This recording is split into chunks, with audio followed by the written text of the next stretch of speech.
开会了。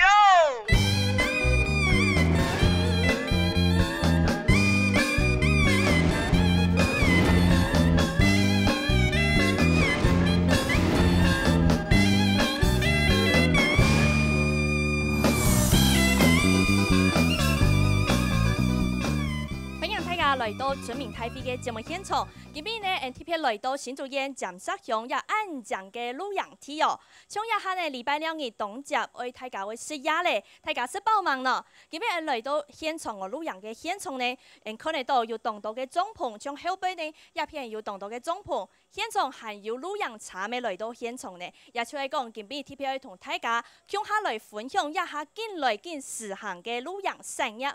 首先为大家小嘅今日嘅 TPA 来宾。第一同大家小嘅新竹县露营协会嘅前理事长陈景照，陈理事长你好。各位露营伙伴，大家好。晚上快乐。有精神哦，分享。接下来同大家小嘅係新竹县议员范坤松，范议员你好。大家好。大家好，你好哦，分享。再来呢，我们跟大家介绍的是坚实乡公所财经课的科长云科长你好。主持人、各位来宾、各位村民，大家好，大家好。我们现在呢，就先跟大家来分享哦。像今天呢，我们来到这个海拔700-800公尺这么漂亮的露营场地呢，现在大家要吃晚饭了，很多的露友呢也在后面开始进行炊事了。大家知道吗？现在台湾的露营场地有多夯，露营的场地有几多，详情唔敢提。你亚种土风呢，就睇得懂清楚哦，台湾。北中南还有台东的所有的露营地哦，一下减减的已经超过有1000片按度的。咱看到今北 ND 鸦片新竹的尖沙乡鸦片有150个露营地，另外呢苗栗地区面有143个露营地，青岛的黑地那一片，大家来团坤啊。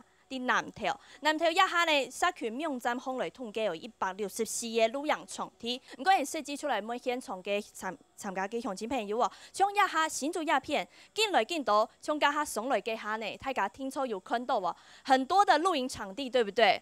像这样子的现象好不好呢？我们欢迎现场的乡亲朋友一起来发表您的看法。客家天视台各位好朋友，非常难得呢，主持人丽玲小姐。啲说明我哋录音期呢，全中华民国有前两只哦。嘿，冇错。你话前两只啊，係我個人看法啦。我一聽到重視乜嘅，一定重視環境嘅保護，尤其台灣好山好水啊，有安好嘅生態啊，你冇去重視，冇去管理啊，將來會垃圾越太多喲。來到嘅時候，你一路所有嘅鄉親提到係乜嘅，主要係大家共同維護。來到咧錄像，係啦。啲咧搭嘅棚嘅嗬，一定要注意埋，留到你都下冇冇看到嗰些，但冇咧錯對順對話，有咩啥咧見咧咯，你就會傷到自家。所以特別注意安全同重要。來到啲啊地方喺嚟錄像，垃圾煮嘅菜菜啊，全部帶下山。帶下山咩？管理樣有啦，喺冇管理好啊，滿山咧垃圾衛生紙嗰些，佢只要就這樣嗬。就落雪就唔好啦，嗬。好，非常感謝，非常感謝亞太哥哦。希望大家嗬，謝謝。感謝。最終家下呢，亞太哥有講到哦，全台灣1000人嘅露營場地，一按度嘅限測，其實對露營朋友嚟講一度哦，還有唔敢啲從一片露營場地呢，有一度鄉親朋友啲現場，佢都帶種帳篷去㗎，就是自己來搭帳篷。像剛才我們說到1000多個露營場地，選擇很多，對不對？而且你知道嗎？現在其實你自己不用帶帳篷來，一樣也可以露營。什麼叫做城市露營？帶大家一起來看。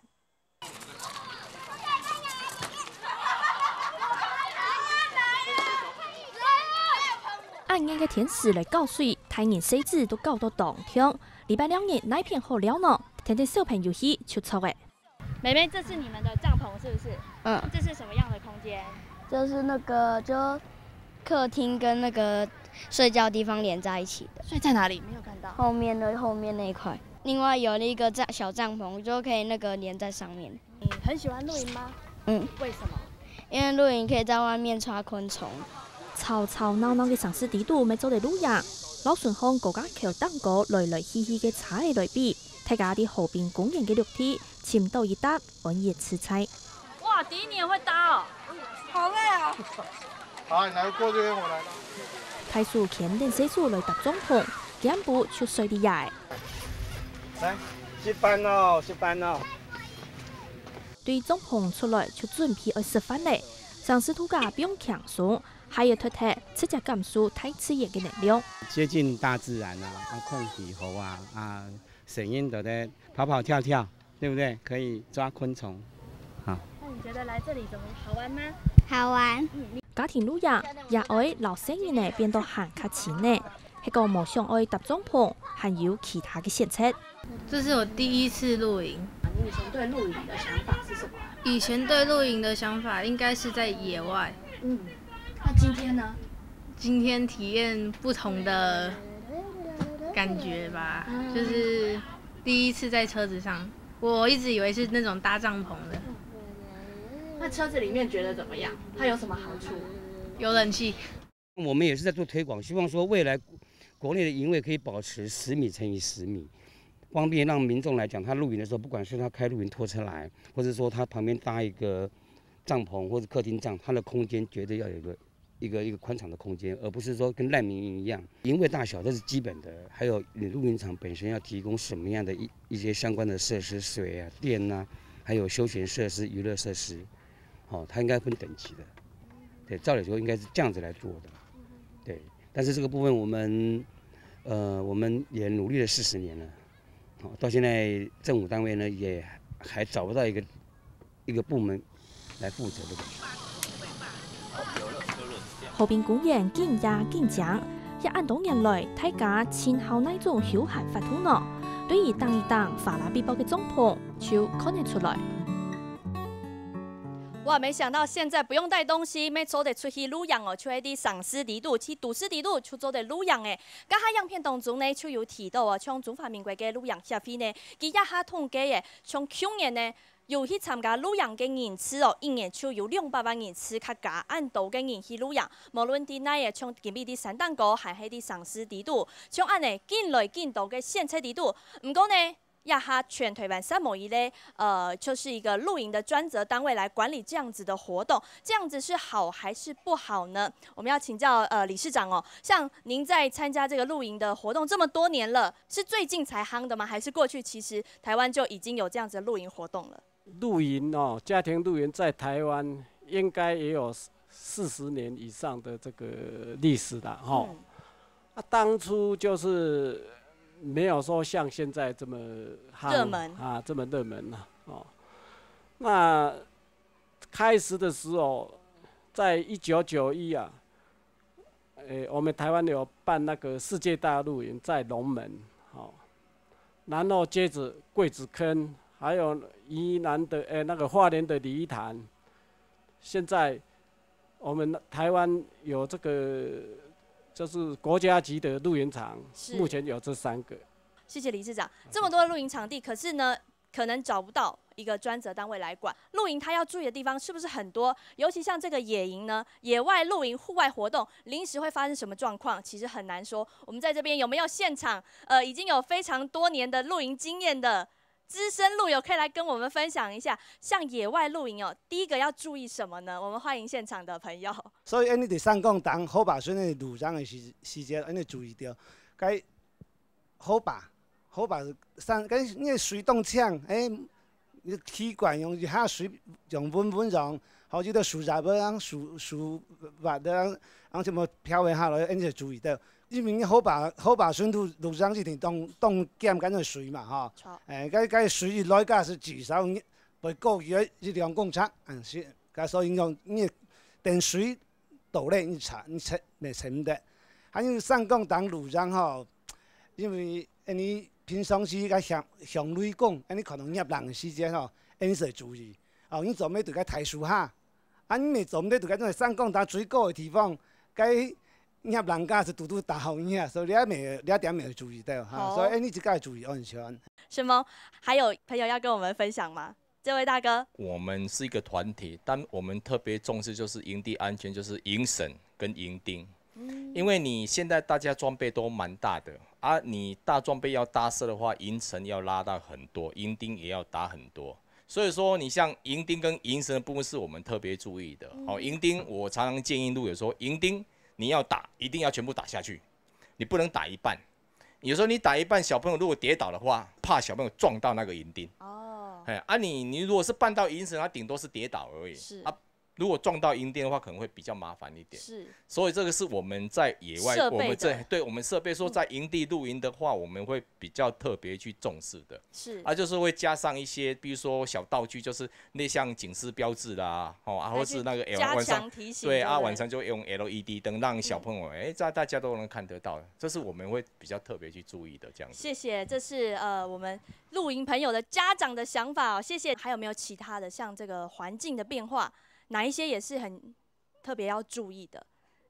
小孩子来这边很快乐的玩耍，那难免我们也要吃点东西啊，要有起个萤火啊，或者是烤个肉啊。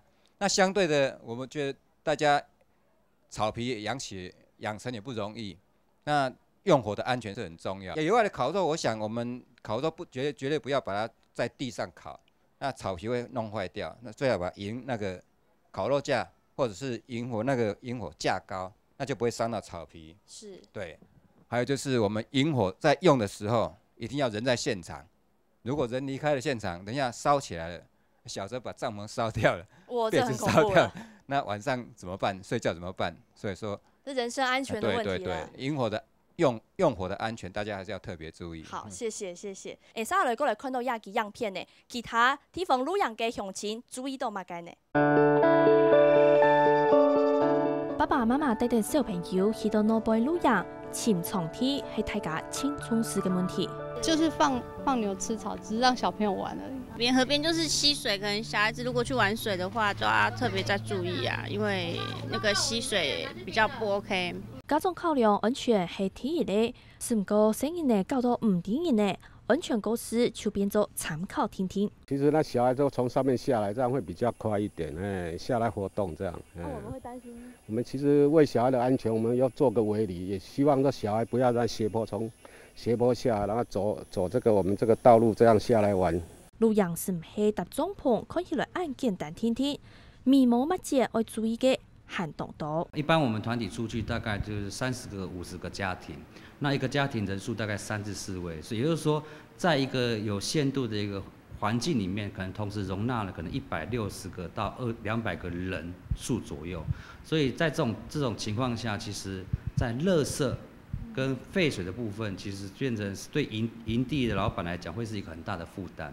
那一般我们会建议我们的朋友，至少在垃圾的部分，能够协助营地主做一个基本的一个分类，那甚至在有能力的情况下，能够把自己带上去的垃圾，能够自己随手带下山。我们垃圾要分3类，一般垃圾，还有可回收垃圾跟厨余。大家有做到吗？还是少部分没有办法达成我们的目标，我们还是尽量宣导。太麻杂嘅故事，露营場哪嘢就特別動到，讓天主人愛煩惱嘅係唔單止垃圾嘅問題。炭火莫驚火燒起來啦。不過有人講愛嚟培養嘅時間會老。我哋講做唔得，做唔得佢喊愛來，那係個培，我看到我是當場為了佢翻臉。像來說天幕啦，電磁爐做唔得咗。要挑天，好朋友嘛，cái就是到咧是會點迄個，所以但是講咧實在係唔好，不過你雖然講就是到嘅講會台上，但是有人下面下，肯定大家會收斂咗來。無論係城市露營，也係去山頂高結奮鬥志，一按多年來大家都當份露營。按樣嚟講，大家嘅心頭還有品質，將做得做清古道咯。咁還有一個媽媽佢就講到，佢較唔會考慮去後巴筍，因為後巴筍呢，像野溪這邊它可能不確定性比較多，尤其野外露營很好玩，尤其是在外面游泳啊，夏天像現在天氣很熱哦，聽說會清後，唔過亞咁有安全的，因為看到哦，它野營的注意的地方是什麼呢？像剛才呢，我們的路友有跟我們分享到，要注意天氣的變化，另外還有地形，附近有什麼樣的狀況，我們隨時都要注意。最后一个还有个人行动，就是像这样子河旁边呢就搭一个帐篷哦，这些都是要注意到的地方。其实一路上不知道大家上来的时候有没有发现，呀行路行过来呢，鸦片有路阳梯给招牌哦，哇，法拉比包青斗，尤其像我们现在尖石乡的露营场地数量是不是非常多呢，科长？那我们尖石乡的露营区的部分哈，那我们全乡是7个村啊，那目前调查结果是共有70家的露营的业者，整个尖石乡有70个，对，70个。那光是我们现在所在的新乐村哈，就有26个露营区的那个业者。调查的目的本来是说就是说带动地方的一个发展啦，这是观光的考量。对，观光的一个考量，然后再来就是提升我们居民的这个收入。那后来之后呢，有一些配合到这个所谓的防灾的这个部分啦。防灾的部分，比如像如果说有台风啊，或者是紧急的事故哈，我们希望把调查的这些资料，对，可以给卫生所啊，或者是消防局这边啊，或者是一些相关的单位啊，譬如说在野外，如果说有紧急事故的话。那他们至少说知道说营地在哪个地方哈，可以追踪，对，可以直接找到，他们可以比较容易找到这个方位这样子啦。是，谢谢科长。像刚才说到尖石的营地这么多，一个晚上就可以收1000元的话，看起来有人就会说这样好像很好赚，所以才会越来越多的营地跑出来，因为大家假如说自己有一块农地。自己有一块休闲的闲置的空间的话，我们就来把它整成露营地。所以一个晚上呢，伊咧安补出租的数800到1000元。迄讲呢，伊咧安补出有10个家庭来露营呢，伊咧安补出有100元，就是数额有100元按度哦。故说也係唔係七隻影響到人也下減少，也係講其他全台灣的素材露營場地近來近到嘅真實的原因哦。來請教像現場嘅議員呢，您看像這樣子。营地越来越多的状况哦，它可能背后会有什么我们看不到的现象呢？我们主持人非常中意的一件事情，就是说是朝着哪一个方向去处理。我想应该是自己管理自己。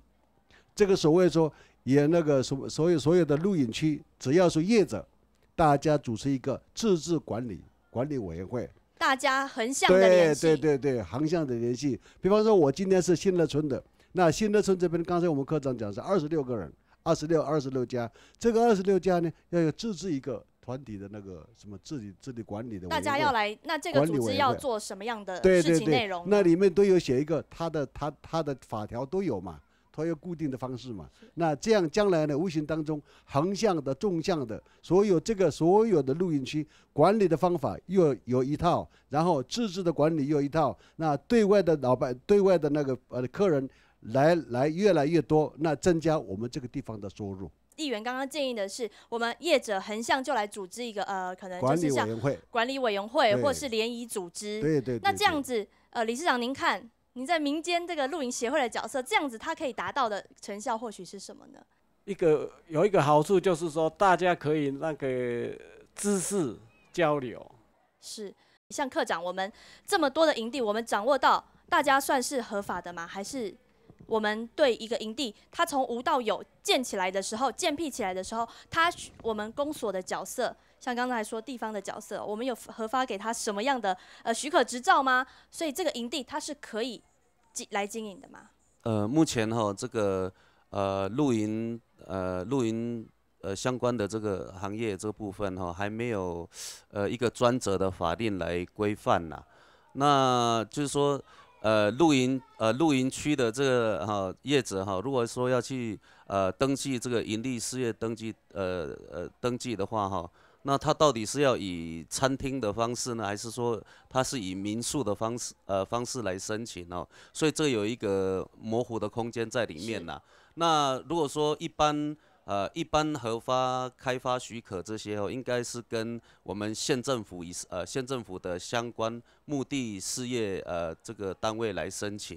如果说跟农地有关系的，应该就跟农业处啊这类似。那如果跟观光方面有关系，又跟交通旅游处这些都有关联啦。嗯那一般核发执照的部分会在我们上级单位。那乡公所这边的话，基本上法令还没有授权的部分呢，所以我们没有说特别的那个啦，只能说把这些列车灰色地带就对了。对，是。好，谢谢科长。那像这个到底是要由这个像刚刚有说到地方政府来管理呢，还是其他的应该由更高层面的？那理事长您怎么看呢？他需要管理的是哪一个部分？我们要发展的空间还很大。一般的营地它是基本上要有5种营位，一个就是草皮营地、木板床营地、小木屋营地、小木屋，还有汽车营位，这都关系到废水、污水的处理。是。所以这些问题也不是第一天了。这些问题很复杂啦。其实我们都有把相关的资料，包括露营车的管理办法，这要考照。是。它露营车有2种，一种是露营拖车，一种是自备动力。在协会的角色来说，已经提供给中央单位，比方说内政部啊，一些该提供的资料都给他了。我们希望他 support 的是什么样？对这个露营的休闲产业什么样的资源？因为依照我们的标准营地我们台湾实在是那个要照世界的标准达得到吗？有一点困难。每个礼拜最少有2天以上要供应生鲜，还要有消防单位跟急救站，还有晚上办 party 的那个地方，还有游泳池，还有那个脚踏车的那些。所以很困难。所以等于说，国际间对于这个露营的休闲产业，大家都是有定游戏规则的。可是台湾目前可能还在努力，有哪一些地方要继续努力呢？我们待会继续请教理事长我们先休息一下，待会继续回来现场讨论。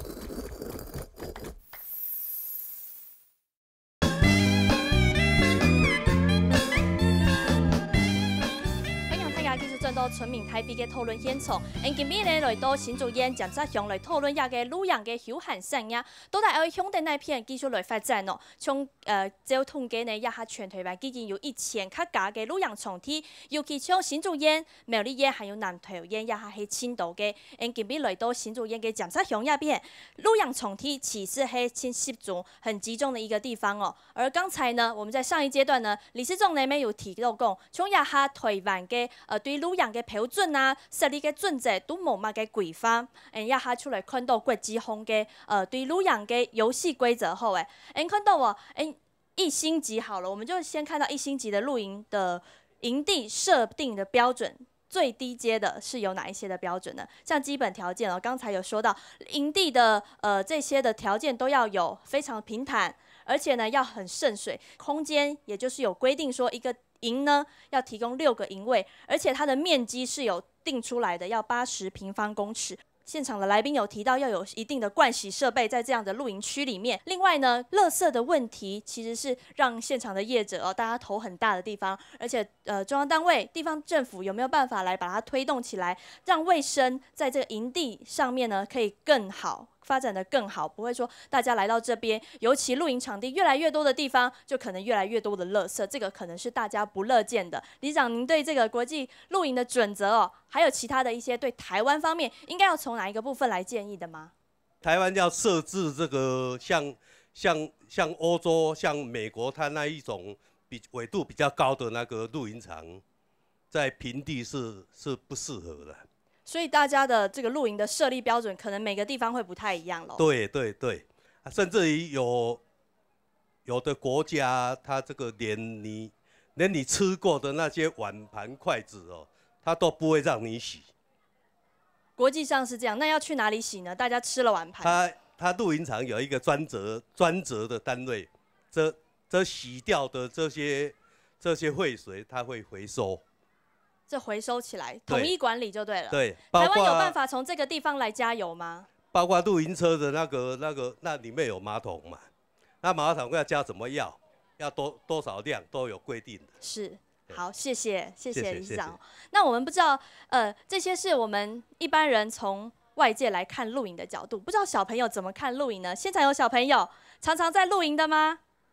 大家好。你今天第几次来露营了？第3、4次吧，反正通常是跟着班上的活动来露营，因为也没有说特别爱露营，因为我个人觉得露营还好就对了，因为露营常常就是晚上太冷，白天太热，然后睡不好，然后睡垫这样子稀稀疏疏的，这让你觉得很不舒服。对，但是所以喜欢露营吗？还好。还好，就是通常就是跟着同学出来玩很高兴。像我们刚才我们现场的这个叔叔伯伯有提到，像一个露营场地面积很重要，不同的地方不同的规范。你觉得我们今天露营的地方，或者是你以前去露营的地方，会让你觉得很不舒服、很挤吗？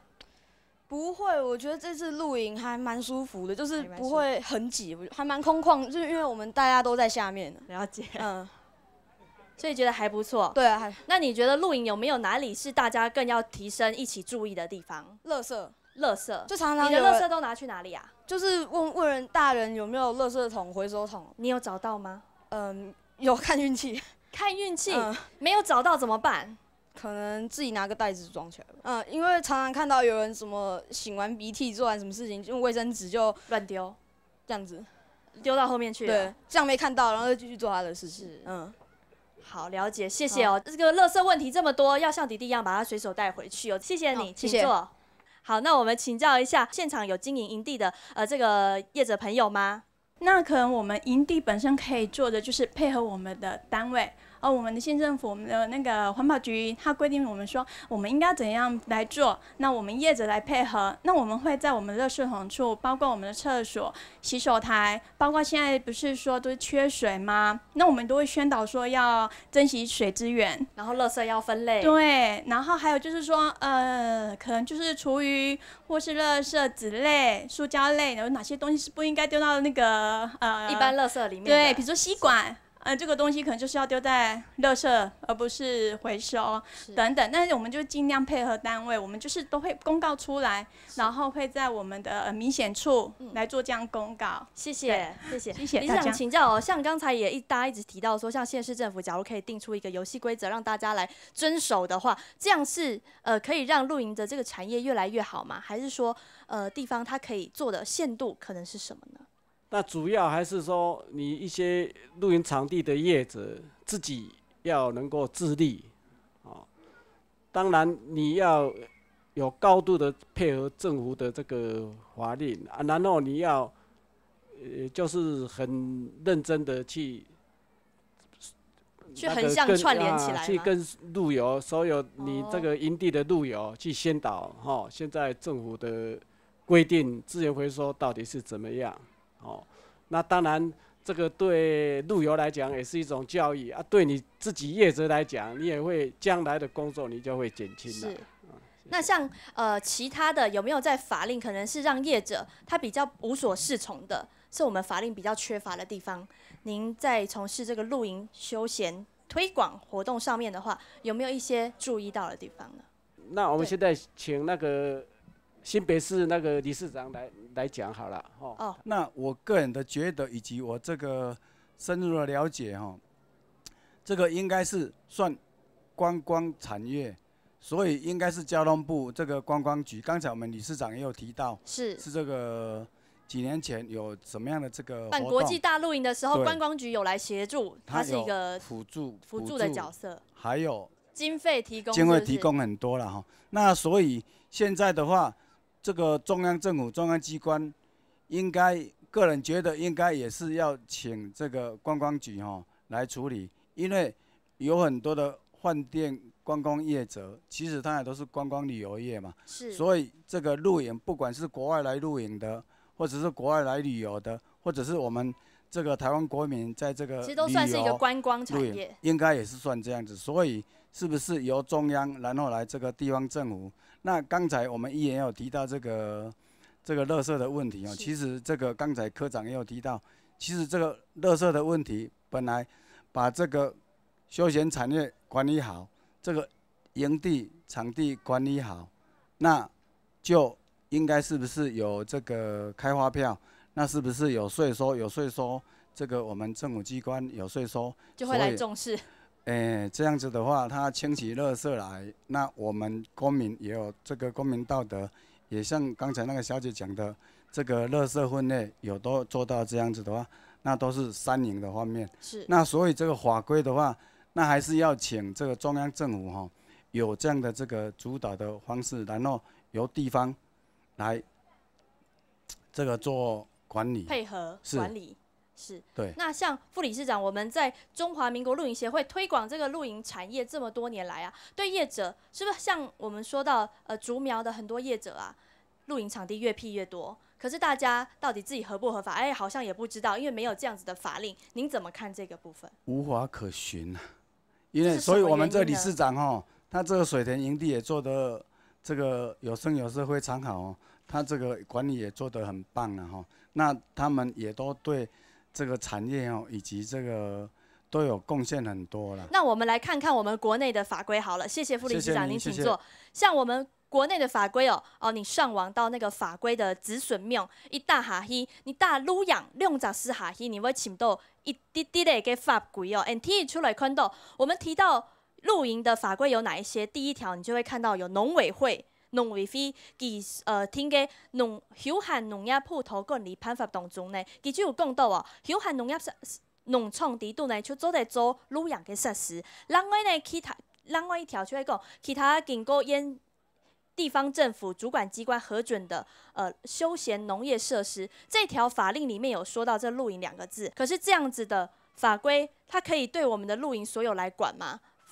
露营其实存在这个台湾已经是至少有40年了，对OK， 因为它这个产业还不到一个经济规模嘛，所以基本上政府就没有去管到这方面来。而且这个露营，它不是说什么坏事啊，它只是很自然的一种到野外亲子关系、休闲活动而已。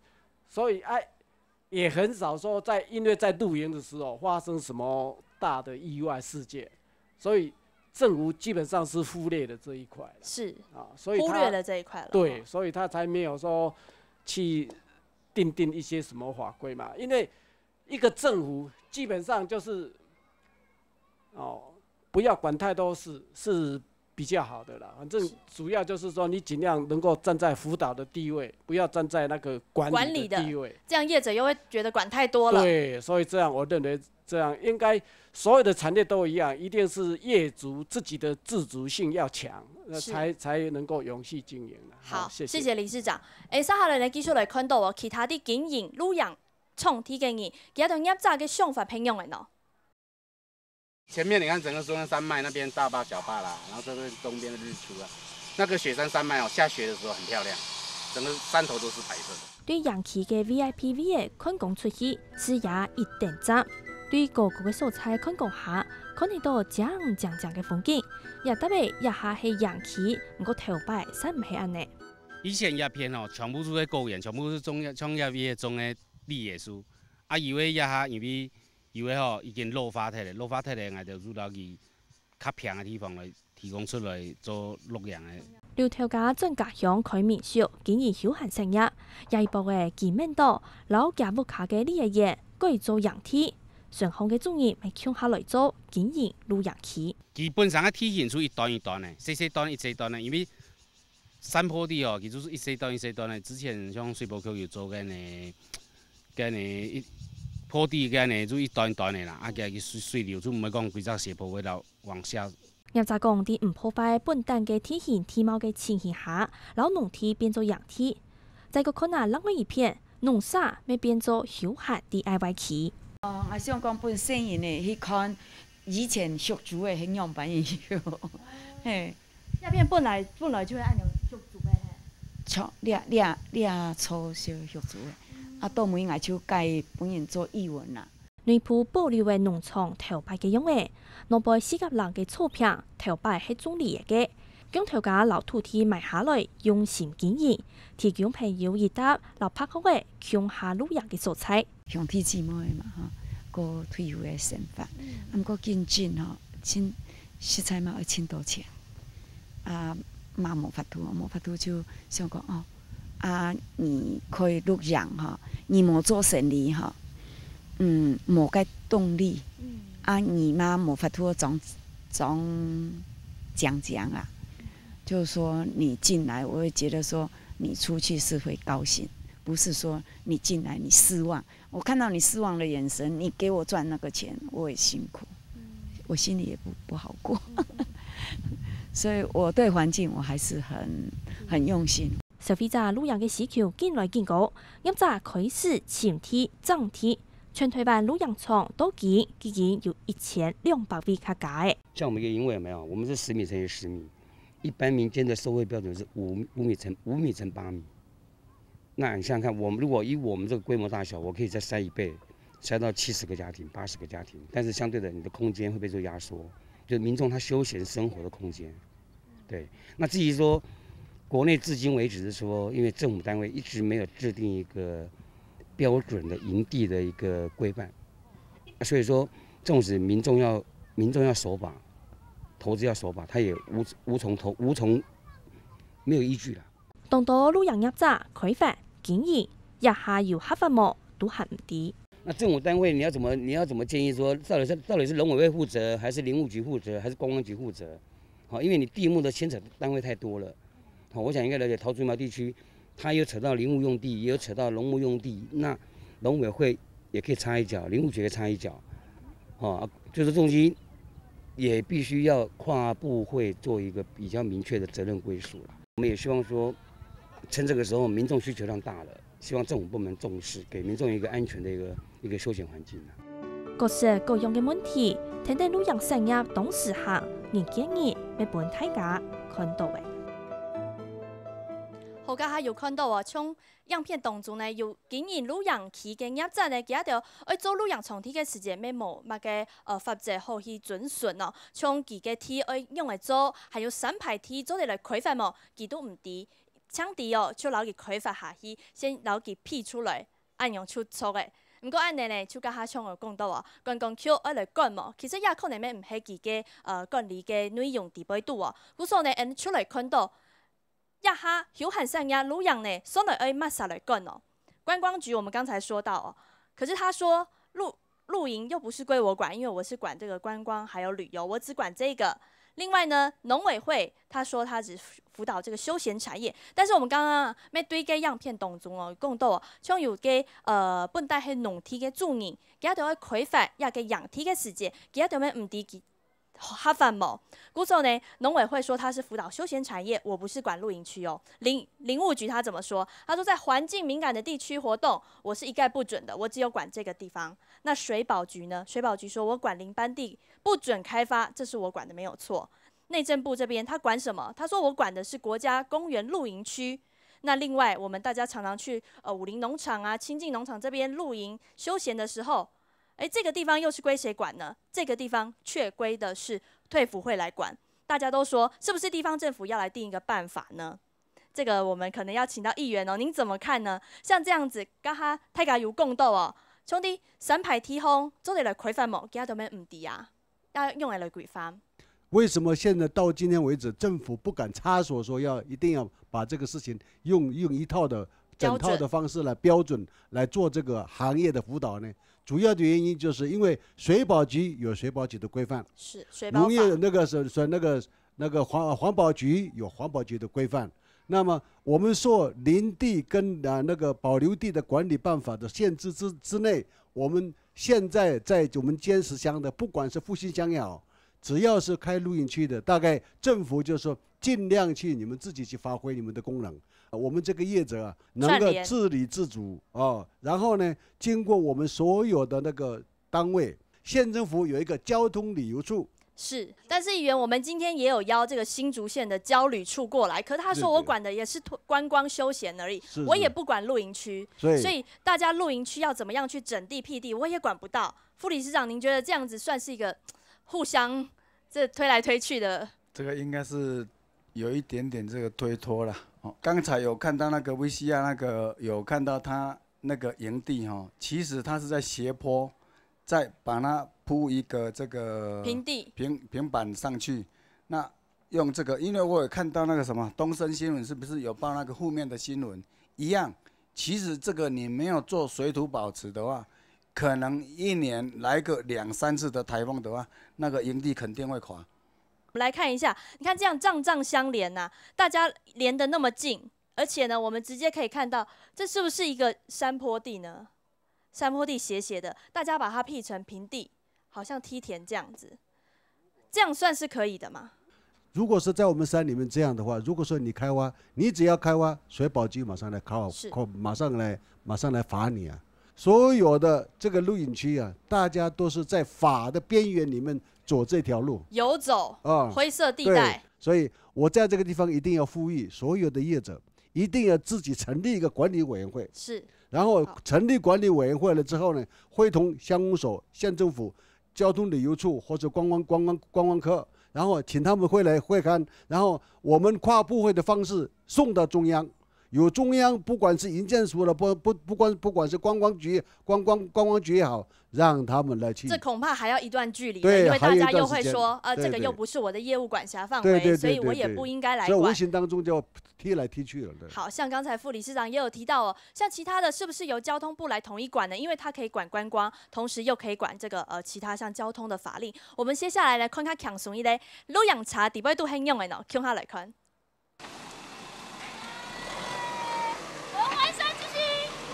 东kỳ泰里行区开始的是茶的出发，就将老木卡带出门享用，就是等于一个家啊。这个有冷暖的空调嘛，大的电视就32寸的电视，这个影音系统，最主要的还有这个行车的这个冷气，然后有一个双口炉，这个水龙头就有冷热水。茶的度洗猛洗，不过马街度油。师傅无限切叉，就将啲高拼图用的，然后一块一块嘅软贴丢起来，本单嘅作为一下就变做米床。我其实都没有试过帐篷，因为我其实是一个市区女生，我非常的。就是一个非常怕晒太阳，然后也怕蚊子，一定要有冷气、冰箱的那种，还有电视的那种人。然后所以爸爸为了要说服我去露营，所以我们第一次露营就是买了一台露营车。大家，那你要去拿那个？台湾也按多年来当时行露营车就像係行通家庭，自动发射批，做清一次一只开关，车顺风就加出一袋布棚，遮风挡雨冇问题。顺风还有一关。生意呢动好起，慢耐看，慢耐闷。原来雅思路就空地顺风，料理台来开来，就做得开始煮饭呢。明天要去合欢山。明天马上出发。对，明天马上出发。9点。为什么想要考虑去合欢山？因为合欢山那边风景很漂亮，而且没有特别适合的营地，就只有露营车才能有办法上去。它比较冗长的时候，在转弯的时候，这个转弯要比较大，然后可能要倒车的时候是要反方向的，所以它开起来会有一点点不大一样。昨天刚刚去开会，他说7月1号开始公告，那公告了以后，它就是以后拉拖750公斤以上的拖车就不用连接车牌，只要去考那个驾照就可以了。其实这个对喜欢拉拖车人也是一个福音。除了是露营车，还有土茶营的搞法。因为有的营地它有那个废水集中的那个管路，那我们就直接用这边废水，然后接到它那个管路排掉。可是因为台湾的那个场地并没有设计到那么周全，所以你们看，我们会把车子停在这种草皮，让它能够那个自来水能够从这边下去。洗手间的那个废水是从这边下来，它是集中。然后到时候就是我们使用完毕以后就把它抽出来。份露营并总批行通家庭4个就行，所以解决停车的问题，其他都已经唔係問題。就是这个污水管直接就排到台北市的那个污水处理厂了。好，那也就是说，万一客人他要用排的话，有没有哈，他就直接排进去。那但是台湾的露营拖车基本上现在都是属于没办法直接排的，他们都是那种抽取式的。他要把那个桶子拿下来，在这边倒完以后，他在这边冲洗以后再把它倒回去。就是我们现在看到大部分露营车90%都没办法直接接管，因为国内毕竟有这样设施的露营场就一个。视察以哪去独立片，唔过某个地点适合来露营呢？此类水管线咁都有，发通神圣嘅欧洲水也系垃圾，按用嘅来处理，用嘅解决，有啲问题本来又系乜啥，爱发烧呢？咱看到露营唔但抢搭帐篷，天天呢喊做的4点露营茶，就像伊那副扛影，像一只瓜牛一样，把家背在身上了。不过呢，我们来看看哦，亚哈嘅露营茶呢，其实有冇共用嘅种哦，像加哈天丝蛋糕看到嘅亚黑酸黑自走式的，可是像这样子呢，有一种拖车式的，它一台车子后面拖着一些种批哦，亚酸黑拖车喊做的粉定点，还有可上路。那我们来看看哦，它里面也有提到，像刚才了有提到说。这露营车是不是有法规的面向要考量呢？像现在，露营茶呢，用乜嘅节奏呢？像家下有讲到哦，笨蛋呢啲头摆，露营茶有头茶型的呢，係愛去考嘅連接車的駕照哦。唔過對一下可能呢，前一處意思呢就唔是咧，而且用一般嘅駕照去做得咧。唔過另外呢，你嚟看到，台灣嘅露營場地哦。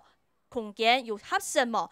就會來請教專家副理事長安全上是這樣子管理的話是會比較好了，但是對有一些路友的話，他會覺得說我可能拖那個750公斤，就是749公斤以下的，就自用小客車的駕照就可以了，就不用考駕照。那現在規定就是就不用考連接車的駕照，因為連接車的駕照是要。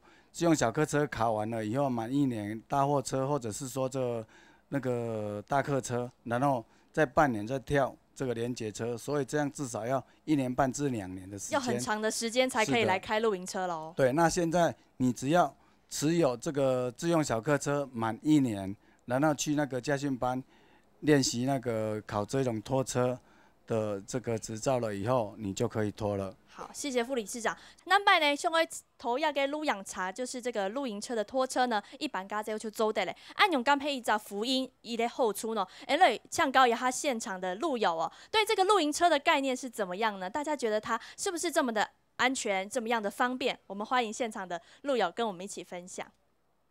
真的這個拖衣式的露營車是個人感覺是非常的舒適，非常的舒適。以前我也是玩帳篷起來的啊，然後玩帳篷玩到換小拖車，就像你電視上那種小拖車，然後又換這個更大的。這個算是更大型的。對，更大型的。是，那它要拖是不是？它是要拖，對。像是不是像這邊有一個那個勾勾要把它拖起來？對，有個拖衣鈎，對。是。啊，本身這個拖衣鈎它也是要合法，所以像我們現在。怎麼樣叫合法呢？合法就是說它那個我們那它不母車。